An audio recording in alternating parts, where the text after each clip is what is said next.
Guys आज हम बात करने वाले हैं कि इनऑर्गेनिक की शॉर्ट नोट्स कैसे बनाएं। जैसे आपको ग्राफ वाला पीस दिख रहा है, ये पीरियोडिक टेबल वाला या मेटलर्जी वाले जो नोट्स हैं, शॉर्ट नोट्स हैं, वो कैसे बनाएं, है ना। कितना आसान है इनको रिवाइज करना। जब हम इनऑर्गेनिक केमिस्ट्री को स्टार्ट करते हैं सिलेबस, तो बहुत मुश्किल हो जाती है इसको याद करने में। तो बहुत इंपॉर्टेंट है कि इनके शॉर्ट नोट्स बनाए जाएँ, उनके थ्रू इनको रिकॉल किया जाए।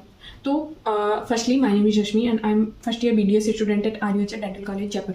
एंड अब आज हम बात करने वाले हैं कि एक्चुअली जैसे पीरियोडिक टेबल वाला पेज आपको दिख रहा है, ये मैंने किस तरह से बनाया। सबसे पहले NCERT को मैंने रीड किया, उसमें जो भी चीज़ें मुझे इंपॉर्टेंट लगती थी, जो भी फैक्ट्स मुझे इंपॉर्टेंट लगते थे, वो हमने इसमें लिख लिए।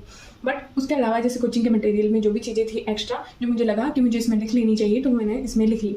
हाँ, बट पीरियोडिक टेबल ऐसा है कि ज़्यादा ज़रूरी इसमें जो पीरियोडिक टेबल आपको बनाना है वो भी इंपॉर्टेंट होता है। जैसे इस तरह की स्क्रीन पर आपको दिख रही है, तो ये भी मैंने बनाई थी। बट हाँ, ये कुछ नोट्स वगैरह आप कैसे ग्रुप को डिफाइन कर सकते हैं, कौन सा P ब्लॉक है, कौन सा A ब्लॉक है, तो इस तरह के बहुत सारे क्वेश्चंस आते हैं। तो उनको रिवाइज करना आसान हो जाता है जब आप शॉर्ट नोट्स के थ्रू इनको बार बार रिकॉल करते जाते हैं। दूसरी चीज़, ये ग्राफ्स मैंने कैसे बनाए। सबसे पहली चीज़ इसमें ऐसा है कि जैसे NCERT में जो भी ग्रुप दिए हैं उसमें एक टेबल दी हुई होती है जिसमें सब कुछ इंक्लूडेड होता है, चाहे उनकी एटॉमिक रेडियाई हो गई, चाहे आयनिक रेडियाई हो गई, बॉइलिंग पॉइंट हो गया, मेल्टिंग पॉइंट हो गया, तो इस तरह की आयनाइजेशन एनर्जी हो गई या डेल्टा EZH की वैल्यूज़ हो गई, तो इस तरह की हाइड्रेशन एनर्जी हो गई। तो इस तरह बहुत सारी चीज़ें इंक्लूडेड होती हैं।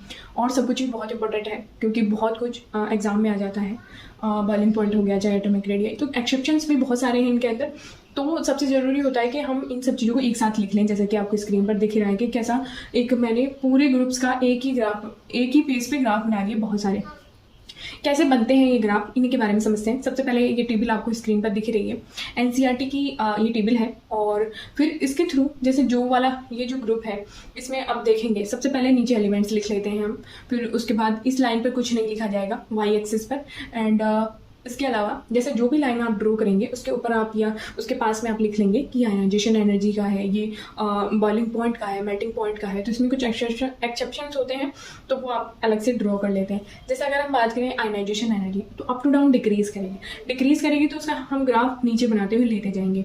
बट जैसे कुछ ग्रुप्स में जैसे अगर हम बात करें S ब्लॉक की, तो S ब्लॉक में अगर ग्रुप 2 की बात करें तो उसमें मैग्नीशियम का अचानक से ऊपर हो जाता है, तो हम उसको थोड़ा सा अपर करके लिख लेंगे या फिर ड्रॉ कर लेंगे। तो क्या हमारे अंदर, हमारे माइंड में एक इमेज बन जाती है, क्योंकि हमें फ़ोटो मेमोरीज ज़्यादा याद रहती हैं बजाय डाटाज के।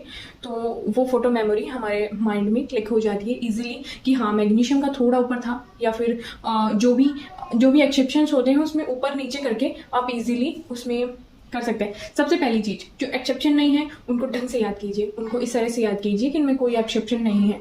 अब हमें एक्सक्लूड करना होता है एक्सेप्शंस वाले को। और सबसे इंपॉर्टेंट चीज़, आपने ये कर लिया, बना लिया, आप जब इसको बार बार रिवाइज करें उसके बाद आपको इन सब चीज़ों को हटा के अपने एक पेन और एक पेन पेपर लीजिए, उस पर इनको जो आपको याद आ रहा है, जैसा आप लिख पा रहे हैं, जैसा आप बना पा रहे हैं, वो बनाइए, ठीक है।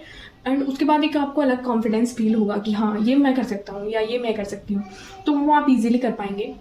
उसके अलावा जैसे मेटलर्जी हो गया, तो मेटलर्जी में कुछ डाटास हो गए, जैसे कि कुछ एलॉयज के नाम हो गए या फिर फ्लोटेशन है, तो उसमें हमें बताना होता है कि कौन स्टेबलाइजर का काम करता है, कौन कलेक्टर का काम करता है, कौन सी ऐसी चीज़ें हैं जो हमें लिख लेनी चाहिए। या फिर जैसे अगर हम बात करें ZNS है तो वो नीचे चला जाएगा, PBS जो है झाग में ऊपर आ जाएगा। तो इस तरह की चीज़ें होती हैं जो हमें लिख लेनी चाहिए एक ही पेजेस पर, तो बहुत आसानी होती है हमें।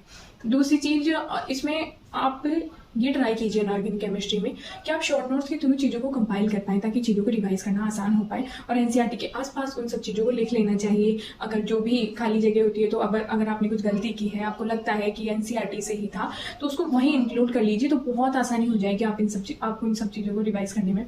और इनऑर्गेनिक केमिस्ट्री जब हम सिलेबस स्टार्ट करते हैं तो जितनी हार्ड लगती है उतना ही ईजी होती जाती है जब हम शॉर्ट नोट्स के थ्रू इनको रिवाइज करते जाते हैं। दूसरी चीज़ ये कि जैसे बायोलॉजी में होता है कि अगर आपको कोई क्वेश्चन आता है तो वो आएगा, नहीं आता है तो फिर उसके मार्क्स चले गए, तो ऐसा ही इनऑर्गेनिक केमिस्ट्री में होता है। और इसका पेपर भी आप बहुत आसानी से 10 से 15 मिनट में आसानी से कर सकते हैं अगर आपको सब कुछ याद है। तो कुछ चीज़ें ही ऐसी होती हैं जो इसमें कुछ उलझा देती हैं, इस तरह की चीज़ें होती हैं। एक चीज़ और कि जो भी ट्रेंड्स होते हैं उनको याद कीजिए, फिर उसके बाद जो आपको याद है वो खाली पेन पेपर लीजिए और उस पर लिख लीजिए। ठीक है। जो आप गलत लिखेंगे उस पर सर्कल कर लीजिए एंड फिर उसके बाद उसको दोबारा से लिखिए, तो सबसे बेस्ट तरीका होता है इनको याद करने का। और इस तरह की चीज़ों से आपके अंदर एक कॉन्फिडेंस डेवलप होता है, क्योंकि कई बार क्या इमेजिनेशन में हमें लगता है कि हमने सब कुछ याद कर लिया, वो कर लिया, बट अचानक से जैसे एग्जाम पास में आता है तो हमें टेंशन क्रिएट होती है। बट जब हम लिख के याद करते हैं, चीज़ों को रिवाइज करते हैं, तो बहुत आसान होता है उनको रिवाइज कर पाना एंड आपको एक कॉन्फिडेंस फील होता है कि हाँ मुझे ये सब चीज़ें याद है। तो आई थिंक आप समझेंगे इसको and thank you so much. Channel को सब्सक्राइब कीजिए, वीडियो को लाइक कीजिए, अगर आपकी कोई राय है तो बिल्कुल कमेंट सेक्शन में डाला कीजिए। Thank you so much.